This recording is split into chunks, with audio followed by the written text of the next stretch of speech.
Ça va bien? Oui. Oui, on est vraiment heureux d'être ici. On est de passage en visite. Finalement, pour moi, chez la belle famille. Et on est content d'être ici, surtout de renouer après près de 40 ans. Ça veut dire que j'avais 5 ans quand j'ai chanté à son mariage. Imaginez, mesdames et messieurs. On a commencé jeune. Mais c'est bon de se revoir et comme il a été dit aussi par Pasteur Luc, oui, c'est un privilège que j'ai d'être aumônier dans les Forces armées canadiennes. Je n'ai pas toujours été aumônier, ça fait près de 20 ans. C'est pour ça qu'ils vont me mettre à la porte dans quelques 6-7 mois parce que je vais atteindre l'âge obligatoire de la retraite, qui est 60 ans. Faut que ça te donne l'idée quel âge que j'ai. Quel âge qu'on a, en fait. Hein? Ouais. Mais auparavant, pour ceux qui se rappellent, je sais que certains se souviennent de nous lorsqu'on a commencé en fait dans le ministère dans l'Abitibi à Val-d'Or, jeune pasteur de jeunesse.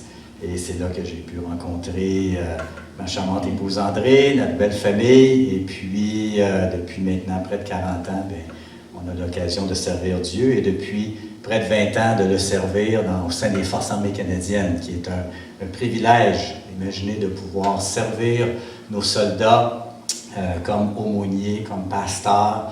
Et on remercie le Seigneur pour ce privilège qu'on a encore de le faire aujourd'hui. Alors, on en profite pleinement. Alors, sans plus tarder, j'ai un PowerPoint qui est déjà là. Et j'aimerais vous inviter à lire avec moi dans le psaume 105. Et nous allons lire du verset 1 à 4. Et comme vous voyez, le titre de mon message, c'est « Aspirer à vivre constamment en sa présence ». Alors, psaume 105.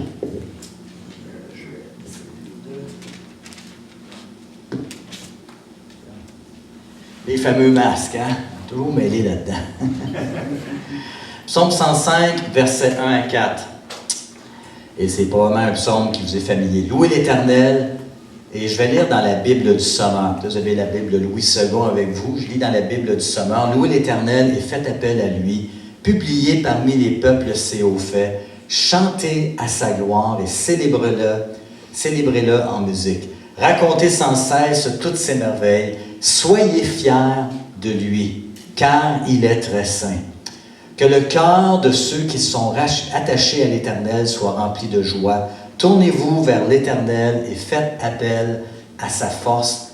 Aspirez à vivre constamment en sa présence. » Amen. Et prochaine diapo, s'il vous plaît, parce que j'aimerais vous inviter à simplement prier cette déclaration de foi ensemble. Alors, prions et déclarons ensemble. Dieu Tout-Puissant, faisons ensemble. Nous croyons que ta parole est vivante et nous enseigner toutes choses, et nous donner un esprit de sagesse et de révélation.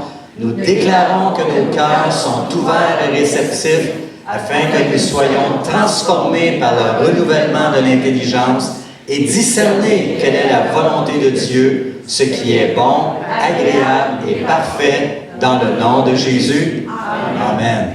Amen. Gloire à Dieu.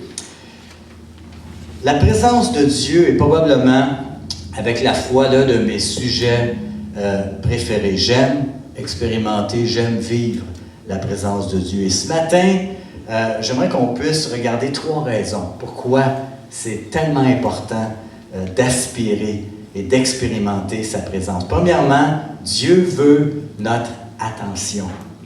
Et si moi vous demandez, lorsqu'on recule il y a peut-être 25-30 ans, disons 25-30 ans, là, qu'est-ce que les gens faisaient lorsqu'ils entendaient? Ils attendaient en ligne. C'est quand on attendait là, pour l'épicerie ou pour entrer au restaurant ou quoi que ce soit. Qu'est-ce que les gens faisaient? Vous souvenez-vous?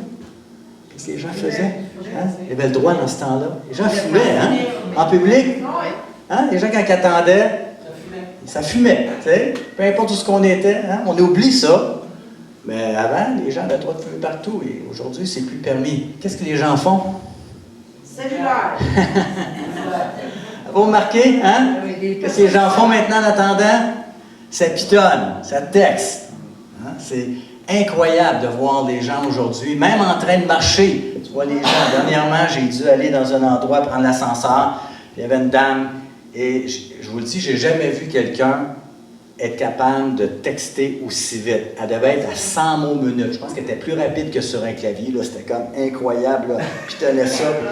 Les gens aujourd'hui, on texte, on envoie des SMS, c'est tout. On n'a pas le choix. Si on veut communiquer, là, c'est la façon de faire, de communiquer aujourd'hui. Les gens ont des SMS. Et puis, on a dû s'ajuster. J'ai dû m'ajuster. Je suis plus quelqu'un qui aime à communiquer verbalement.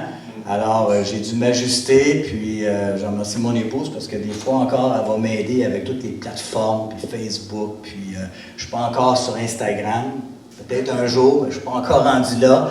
Mais on texte. Et des fois, je me sens comme ce vieux couple qui expérimente, qui vient de s'acheter chacun un cellulaire à la retraite, puis là, il essaie d'expérimenter ça, de se texter l'un l'autre, puis le bonhomme, il arrive à la maison le soir, puis il dit à son épouse, il dit, écoute, j'essaye pas de suite, pas de suite, pas de suite.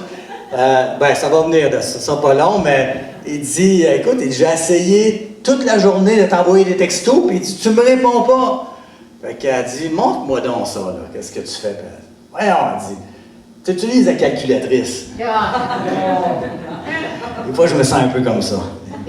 Mais on va aller à la prochaine maintenant. Vous pouvez vous imaginer ce que ça serait si les apôtres avaient pu texter, hein, s'ils avaient eu ces téléphones intelligents. Essayez de vous imaginer un peu l'apôtre Pierre. Vous vous souvenez de l'apôtre Pierre, hein, qui reçoit un texte de son épouse parce que sa mère a la fièvre. Hein. On sait que Jésus a guéri la belle-mère de Pierre d'une fièvre. Alors, imaginez, il faut que tu viennes à la maison, il faut que tu fasses de quoi, ma mère ne file pas bien. Ou Matthieu, qui était un fonctionnaire, en fait, un collecteur d'impôts. Imaginez Matthieu qui est en train de recevoir un texto parce que là, il va avoir un Zoom meeting. Hein? On ne connaissait pas ça avant, les Zoom meetings. Tu sais. Et voyez l'apôtre Jacques qui a délaissé l'entreprise familiale pour suivre Jésus, qui reçoit un texto de son jeune frère parce que là, il cherche un outil. Ou Judas même qui reçoit un texto des pharisiens qui est en train de lui demander « Quand est-ce que tu vas nous livrer Jésus? » Et Jésus, au milieu de tout ça, qui essaie d'avoir leur attention. Et j'aimerais vous demander ce matin, quand est-ce la dernière fois que Dieu a essayé d'avoir votre attention? Amen? On est tellement occupés, on a tellement, et surtout la dernière année a été particulièrement éprouvante. C'est quand la dernière fois que vous avez eu l'attention de Dieu? Et dans le psaume 105, verset 4, prochaine diapo s'il vous plaît, la Bible dit « Tournez-vous vers l'Éternel, faites appel à sa force, aspirez à vivre constamment en sa présence. » Et avez-vous l'impression des fois de perdre un peu de force? Comme on dit en bon québécois, de l'échapper. Et ça a été le cas pour bien des gens dernièrement. Peut-être que c'est le cas pour vous encore ce matin qui m'écoutez. Des fois, on a l'impression, et on a eu l'impression de perdre carrément le contrôle. En fait, on a perdu le contrôle. Mondialement, c'est du jamais vu. En fait, la dernière fois qu'on a perdu le contrôle comme ça date de la guerre, de la Deuxième Guerre mondiale. Première, la Deuxième Guerre mondiale. Mondialement, puis même là, durant la guerre mondiale, ce n'était pas tous les pays nécessairement qui étaient en guerre. Il y en a qui ont pu s'en échapper. Mais aujourd'hui, personne n'a été épargné. Il n'y a eu aucune discrimination. Le COVID ne fait aucune discrimination. Et dans ce sens-là, on a littéralement perdu le contrôle. Mais la bonne nouvelle est celle-ci. Même si nous, on perd le contrôle, combien savent que Dieu ne perd pas le contrôle? Amen. Amen. Dieu a quand même tout sous contrôle. Des fois, on comprend pas toujours, mais on sait que Dieu a le contrôle. Psaume 16, verset 11 dit « En ta présence, il y a plénitude de joie. » Psaume 31, 20 « Auprès de toi, tu leur donnes un refuge. » La version anglophone dit « À l'abri de ta présence, tu les tiens en sécurité. » La dernière année, et bien souvent dans nos vies personnelles, même si on sent qu'on perd le contrôle, même si on sent qu'on est à la merci de ce qui se passe autour de nous, à la merci de nos ennemis, la Bible dit, à l'abri de ta présence, tu les tiens en sécurité. Je me souviens d'avoir lu l'histoire d'un missionnaire qui justement fuyait littéralement pour sa vie. avait des soldats qui étaient après lui pour littéralement l'arrêter, l'emprisonner. Et alors qu'il fuyait ses persécuteurs, il a vu une grotte et il s'est réfugié. Juste allé et s'est réfugié au fond de la grotte. Et pendant qu'il était dans la grotte, il y a une araignée qui a commencé à tisser une toile à l'entrée de la grotte. Ce qui fait que lorsque les soldats qui couraient après ont vu la grotte, ils sont venus pour entrer, pour voir s'il était caché dans la grotte. Quand ils ont vu la toile d'araignée à l'entrée, ils ont dit « Ah, certainement, il n'a pas été là. » Fait qu'ils ont passé outre et il a eu la vie sauve. Et pour lui, ça a été comme vraiment une opportunité d'expérimenter la grâce de Dieu. Il a vraiment découvert que Dieu l'avait protégé d'une façon miraculeuse. Et il a écrit ceci. Là où est Dieu, une toile d'araignée est comme un mur. Mais là où Dieu n'est pas, un mur est comme une toile d'araignée. Et dans nos temps difficiles, des fois on sent que notre vie, et peut-être que votre vie ne tient plus qu'à un fil, peut-être que votre emploi ne tient plus qu'à un fil, peut-être que vos finances ne tiennent plus qu'à un fil, peut-être que votre santé ne tient plus qu'à un fil, peut-être que vos relations ne tiennent plus qu'à un fil. J'aimerais vous dire que lorsqu'on se tourne vers Dieu, qu'on aspire à sa présence, on peut trouver en lui un rempart, un refuge, un réconfort pour nos vies. Est-ce que vous pouvez risquer un amen ce matin? Amen. Amen. Deuxièmement, Dieu veut être notre demeure. Le prochain diapo, s'il vous plaît. Et dans Jean chapitre 14, 23, Jésus a répondu ceci à quelqu'un qui lui posait la question. Il dit, « Si quelqu'un m'aime, il obéira à ma parole. Mon Père aussi l'aimera. Nous viendrons à lui et nous établirons notre demeure chez lui. » Viendrons à lui et nous ferons notre demeure chez lui. Pendant bien longtemps, et encore aujourd'hui, il y a des gens qui croient que Dieu habite dans un temple, Dieu habite dans un endroit particulier, dans un pays particulier, dans un espace particulier. Et pourtant, Jésus a mis ça tellement simple et tellement accessible. Il dit, si vous m'aimez, si vous obéissez à ma parole, mon Père aussi va vous aimer. Et nous viendrons à lui et nous établirons notre demeure chez lui. Un de mes auteurs préférés, le pasteur Max Lucado, je ne sais pas si vous êtes familier avec cet auteur-là, a écrit plusieurs livres. Et entre autres, dans un de ses livres, The Great House of God, la grande maison de Dieu, il a écrit ceci en anglais, « God wants to be your dwelling place ». Dieu veut être, là je traduis littéralement, Dieu veut littéralement être votre demeure. Amen. Il veut demeurer en nous. Et laissez-moi vous dire que Dieu n'a aucun intérêt, c'est un peu ce que l'auteur dit dans son livre, il n'a aucun intérêt d'être juste une visite comme nous on fait présentement, là on vient visiter notre belle famille, il n'a aucun intérêt d'être juste une visite de courtoisie ou juste un week-end. Il n'a aucun intérêt, Dieu, de juste être présent le dimanche dans votre vie. Il n'a aucun intérêt d'être juste comme un chalet d'été pour vous. Amen. Il n'a aucun intérêt d'être un camp de vacances ou éventuellement votre maison de retraite. Je parle spirituellement parlant.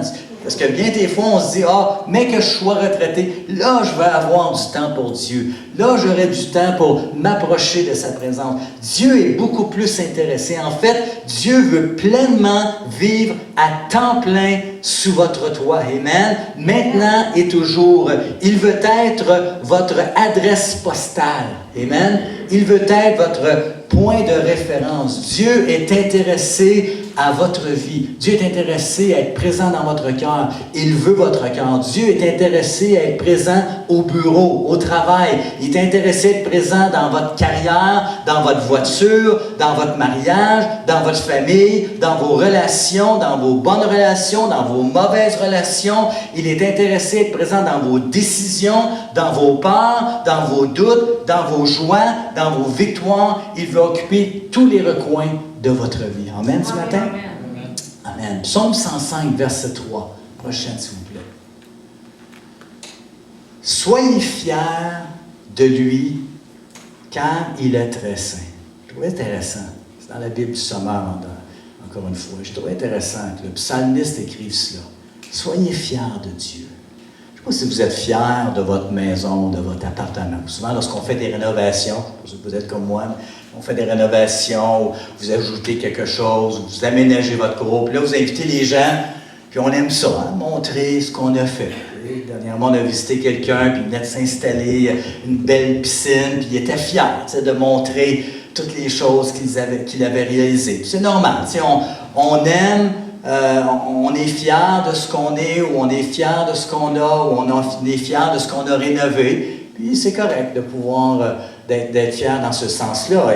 Et peut-être qu'il faut on a besoin de rénovation aussi dans nos propres vies personnelles. Amen. Et afin qu'on puisse regagner cette fierté d'être la maison de Dieu. Amen. Je ne sais pas où est-ce que vous en êtes dans votre vie spirituelle, où est-ce que vous en êtes dans votre relation avec Dieu. Puis des fois, comme il a été dit, on l'échappe. Des fois, on vit des temps difficiles, on s'éloigne un peu et on réalise que, un peu comme nos maisons, hein, des fois, il y a du laisser-aller. Nous, on ne le voit pas, mais souvent, ça prend quelqu'un qui vient de l'extérieur pour nous le dire, parce qu'on est habitué. Hein, on est habitué dans notre routine.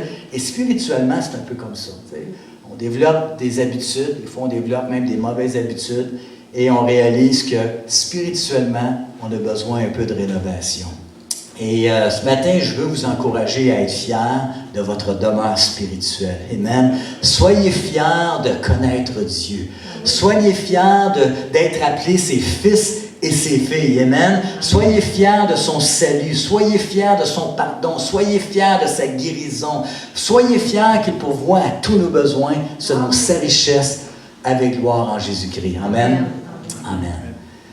Troisièmement, Dieu veut notre louange. Dieu veut notre louange. Dans le psaume 22, verset 3, et juste avant, je veux vous dire que, en fait, il y a une vingtaine de psaumes qui parlent de la présence de Dieu. Probablement parce que la majorité des psaumes ont été écrits par David. Vous vous souvenez du roi David. David, c'est un homme qui m'inspire beaucoup parce que c'est un homme qui a beaucoup gaffé. Mais parce qu'il avait un cœur selon le cœur de Dieu, repentant.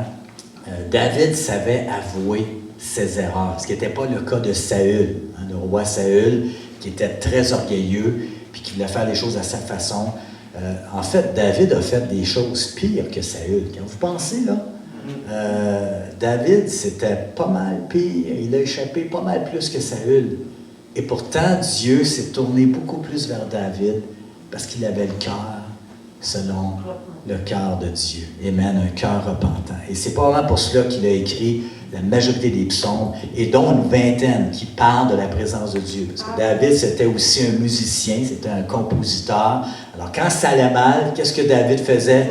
Il prenait sa guitare, on appelait ça une harpe, puis il chantait. Amen. Il venait dans la présence de Dieu. Il faisait une pause. D'ailleurs, c'est ce que veut dire le mot psaume. Le mot psaume, littéralement, veut dire pause. Et on n'a pas eu le choix de faire une pause. Le monde a été en pause dans la dernière année. Le pays a été en pause.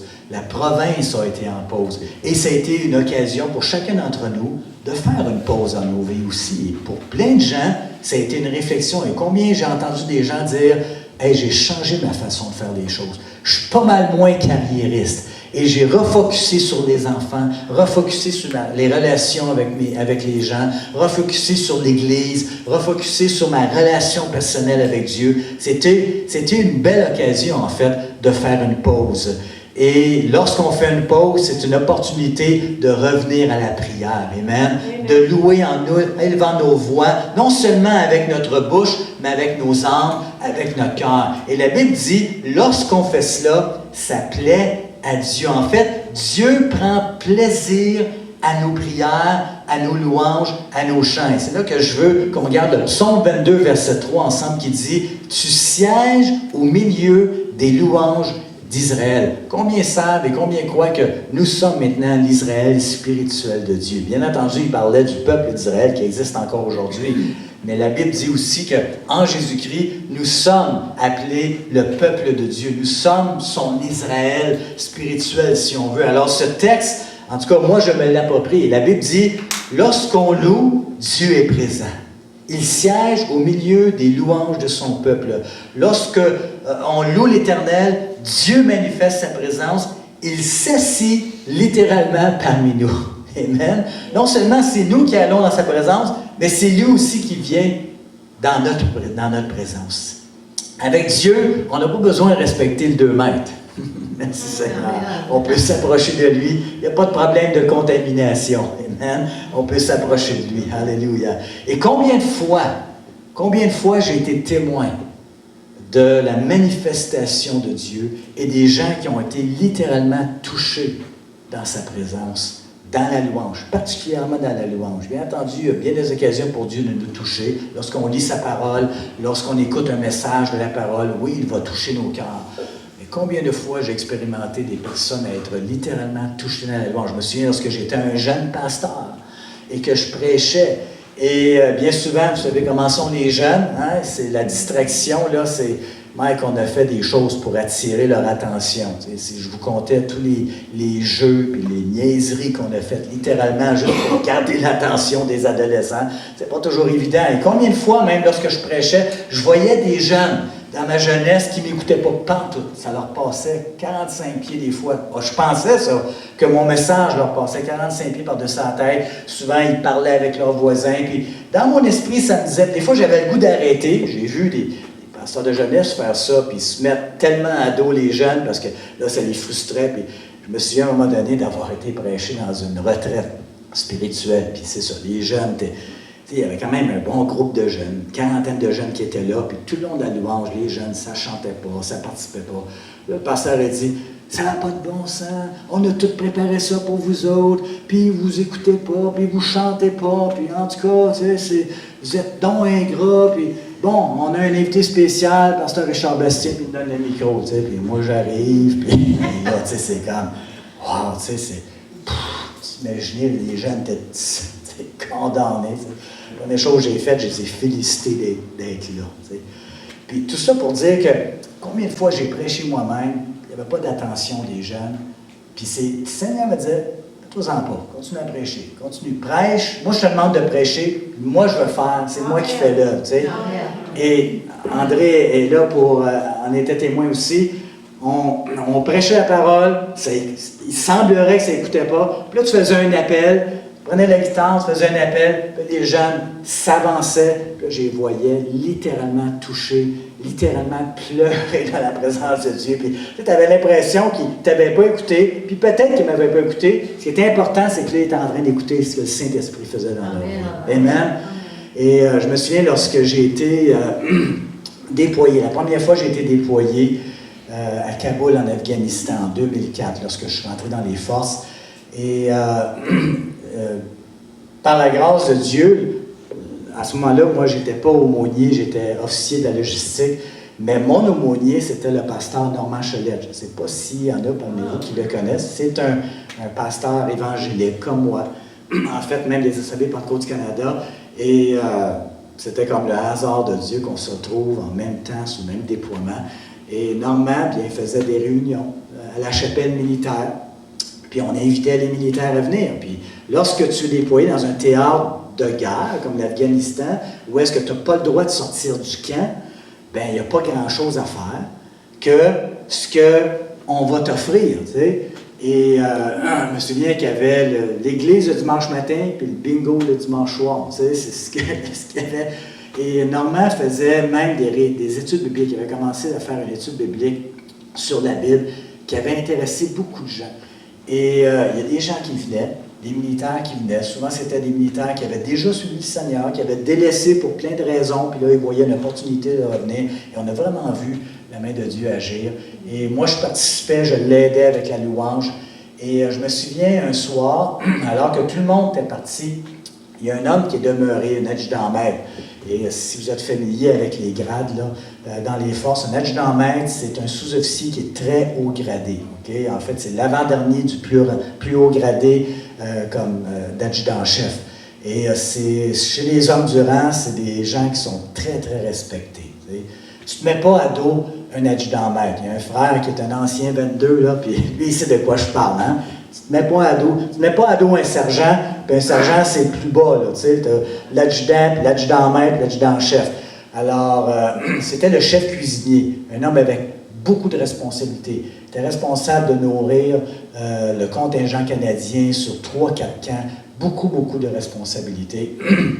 Et lorsqu'il est demeuré, il y avait juste moi puis le pasteur Normand Chalette, et il a commencé à ouvrir son cœur. Il dit, écoutez, il dit, j'aime ça venir ici, ça me fait du bien, ça monte mon moral, j'ai beaucoup de responsabilités, on le savait. Puis il dit, j'aimerais ça que vous priez pour moi. Tu sais. Mais souvent, les gens, quand ils nous demandent dans le militaire, prierai pour moi, c'est comme, tu sais, tu prieras pour moi, mais que tu retournes à la maison, tu feras une petite prière pour moi. Hein? Les militaires nous appellent des padrés. C'est le nom qu'on porte. Padré, tu prieras pour moi. Puis moi, des fois, sans les mettre, parce que tu ne mets pas un adjudant-maître sur le spot. Tu ne fais pas ça. C'est des gens très fiers. Fait que tu les humilies pas. Ça ne te donne absolument rien. Alors, on a attendu que tout le monde soit parti. Puis quand il nous a demandé, est-ce que vous priez pour moi? Lui, il pensait qu'on priait pour lui plus tard. J'ai dit, non, on va prier pour toi tout de suite. Hein? Tout de suite, là, il s'est assuré qu'il n'y avait pas personne dans la salle. Alors, il dit, OK. Il dit, OK, priez pour moi.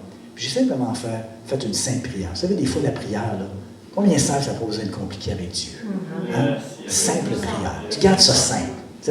Tu fais juste présenter ce que tu as sur ton cœur. C'est tout ce que j'ai fait. Seigneur, tu connais le cœur de cet homme, les grandes responsabilités. Viens lui donner de la paix. Viens lui donner de la force, et ainsi de suite. Simple prière dans le nom de Jésus. Amen. Et là, quand je l'ai regardé, il y avait des larmes qui coulaient.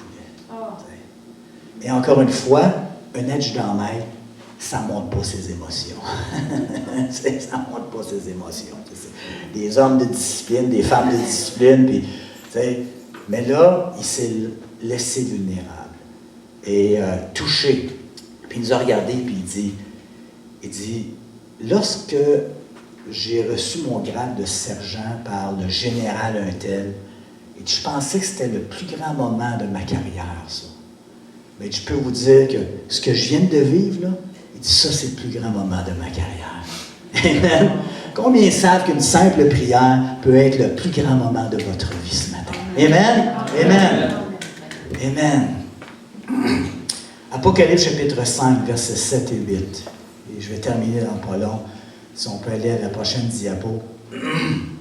C'est pas même un texte que vous connaissez. Et encore une fois, je vais le lire dans la Bible du Semeur. Je vais demander à ma charmante épouse de juste me donner ma petite bouteille d'eau que j'ai oubliée, qui est juste là. Tu me l'apporter, s'il vous plaît? Est-ce que j'ai... Merci.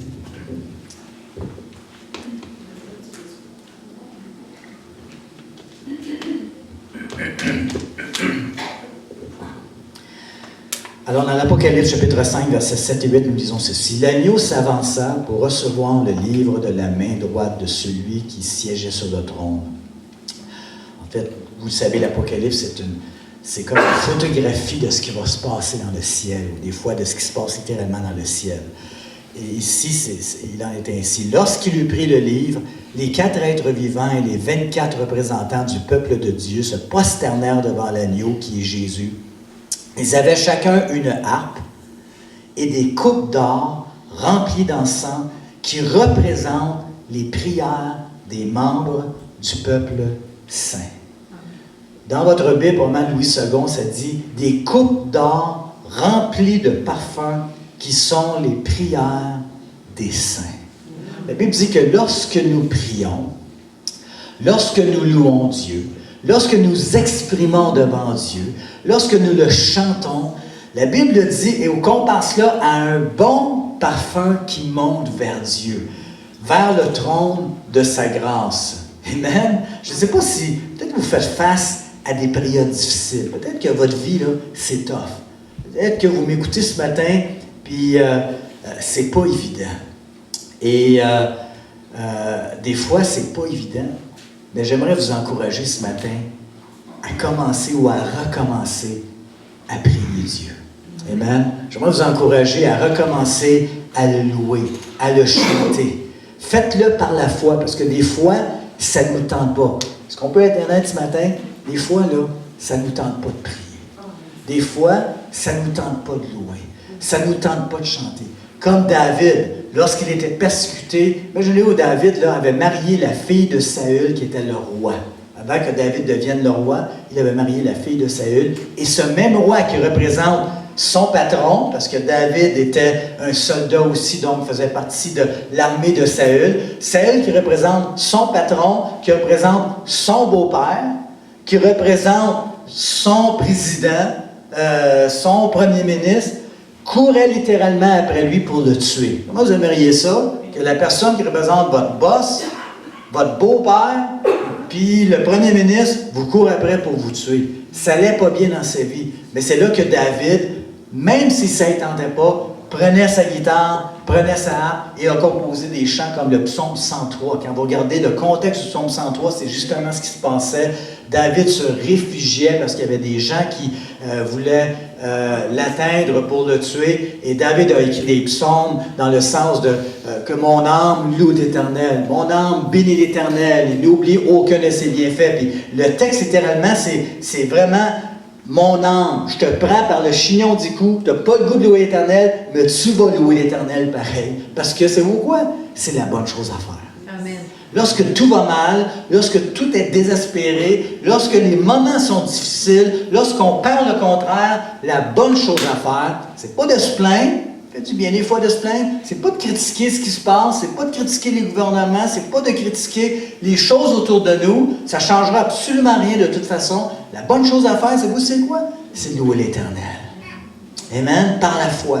Louer l'Éternel. La Bible dit que lorsqu'on entre dans sa présence, et combien croient que lorsqu'on entre dans sa présence, on peut s'attendre à des grandes choses de la part de Dieu. Amen. Amen. Amen. Lorsqu'on entre dans sa présence. Pour Dieu, nos louanges, nos prières, nos chants, ça sent bon. Lorsque ça arrive devant Dieu, ça sent bon. Je ne sais pas si ça vous est déjà arrivé d'aller visiter quelqu'un de votre famille ou votre grand-maman qui fait votre repas préféré. Hein? Puis là, vous entrez dans la maison, puis ça sent bon. Tu sais, la tarte au bleuet, ou le gâteau, ou le bouilli qui était fait. Je sais qu'à chaque fois que mon épouse a fait une sauce à spaghetti ou notre soupe aux légumes, puis que je rentre dans la maison, puis je sens là, que c'est en train de se préparer. C'est vous ce que j'ai le goût de faire? Je m'approche du fourneau, puis j'ai juste le goût de goûter. Amen. J'ai juste le goût de m'en approcher. J'ai juste le goût d'aller voir de plus près. Alléluia. J'aimerais vous dire que lorsqu'on loue l'Éternel, lorsqu'on le chante, même si on n'a pas le goût, mais lorsqu'on le fait par la foi, la Bible dit que c'est un parfum de bonne odeur qui monte vers Dieu. Et savez-vous quoi? Lorsqu'on fait cela, on attire l'attention de Dieu. Et Dieu, en retour, se tourne vers nous, puis il a juste le goût de s'approcher de nous parce que ça sent bon. Alléluia. La Bible dit, approchez-vous de lui et il s'approchera de nous. Amen. Approchez-vous de lui, il s'approchera de nous. Prochaine diapo, s'il vous plaît. Et j'aimerais conclure ce matin. Je vais inviter nos deux musiciens à venir me rejoindre. J'aimerais vous conduire dans un chant qui nous amène, qui nous réamène à la présence de Dieu. Et juste avant, peut-être que vous qui m'écoutez, soit sur Zoom ou vous êtes dans la salle, peut-être que pour vous, vous n'avez jamais vraiment eu l'occasion de donner littéralement votre cœur au Seigneur. De dire, écoute, je trouve ça intéressant, mais Dieu, c'est beaucoup plus qu'un message. Dieu, c'est beaucoup plus qu'une musique. Dieu, c'est une relation personnelle. C'est beaucoup plus, c'est beaucoup mieux qu'une religion. La religion, c'est d'essayer d'atteindre Dieu, faire des choses pour atteindre Dieu. Mais ce qu'on vous offre ce matin, c'est plutôt une relation personnelle. Dieu qui nous atteint. Amen. C'est le contraire. C'est Dieu qui s'approche de nous. On s'approche de lui, mais parce que lui s'approche de nous. Et la parole de Dieu déclare ceci dans Romains 10. Si tu confesses de ta bouche le Seigneur Jésus, et si tu crois dans ton cœur que Dieu l'a ressuscité des morts, tu seras sauvé.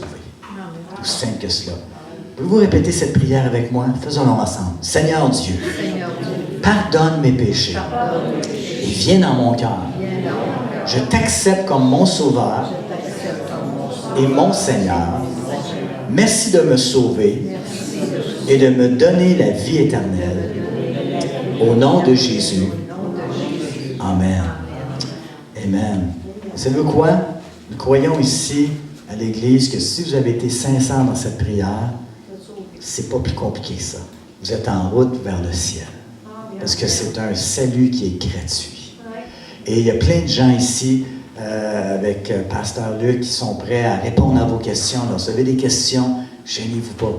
Allez les voir et ça va leur faire plaisir, je suis certain, de vous soutenir, de vous appuyer et de répondre à vos questions. Et ce matin, pour nous qui sommes ici, on aimerait vous terminer avec ce chant. Je ne sais pas si vous le connaissez, mais un chant très très simple, mais tellement vrai qui dit « Dans la présence du Seigneur, il y a la guérison. Dans la présence du Seigneur se trouve la paix. Dans la présence du Seigneur, mon cœur se réjouit. » Si on peut aller à la prochaine diapo, je crois que je l'ai mis. Voilà.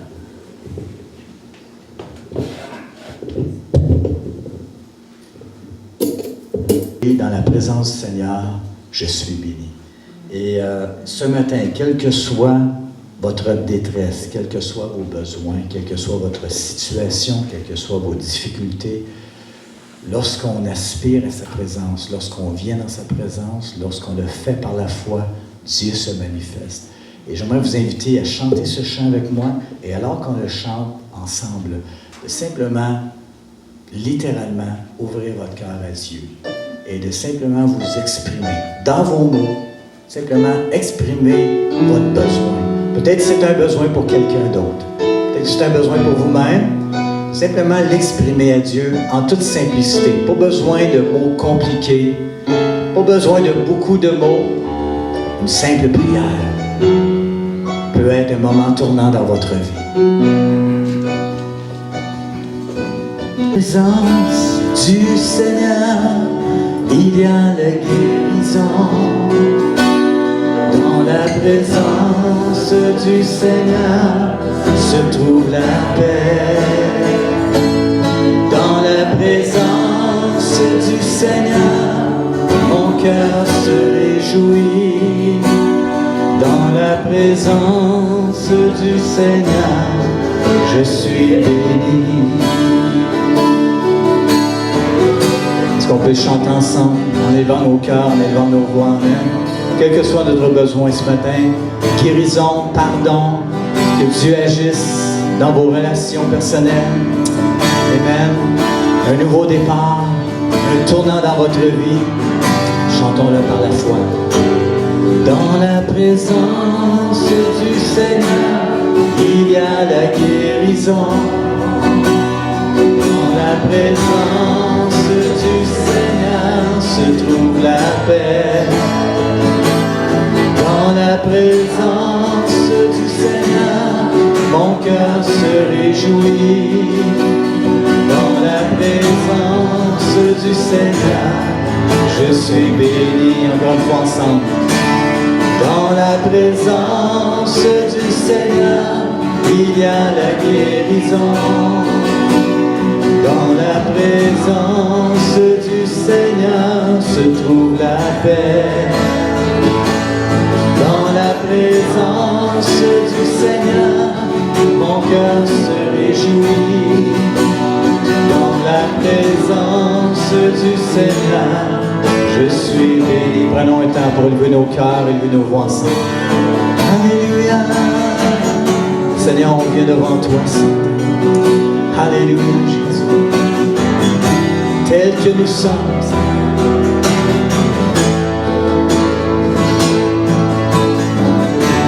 prends nos cœurs, prends nos âmes.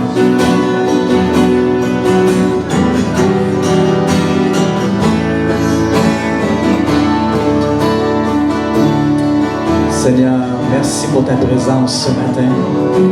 Merci, Seigneur, parce que tu manifestes ta puissance, Seigneur.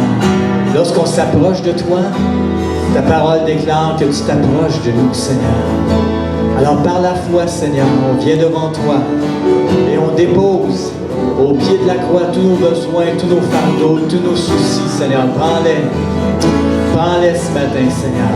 On ne comprend pas toujours les situations, mais Seigneur, ce qu'on comprend, c'est que toi, tu as le contrôle sur toutes choses, Seigneur. Alors prends contrôle de nos vies. Prends contrôle, Seigneur, de nos situations éternelles. Et agis, Seigneur. Je prie pour ceux qui ont des besoins ce matin, Seigneur. Ceux qui ont des besoins financiers, spirituels, émotionnels. Seigneur, besoin de guérison. La guérison de l'âme, la guérison physique. Seigneur, agis ce matin. Pose ta main puissante dans leur vie, Seigneur. Alléluia, Éternel.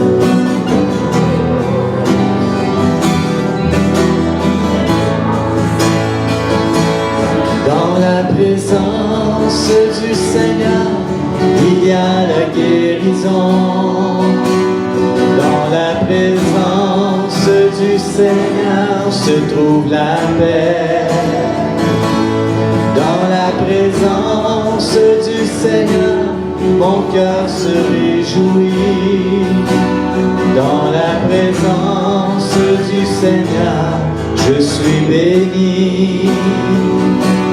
Dans la présence du Seigneur, je suis béni. Dans la présence du Seigneur, je suis béni. Amen. Est-ce qu'on peut donner toute la louange au Seigneur? Amen.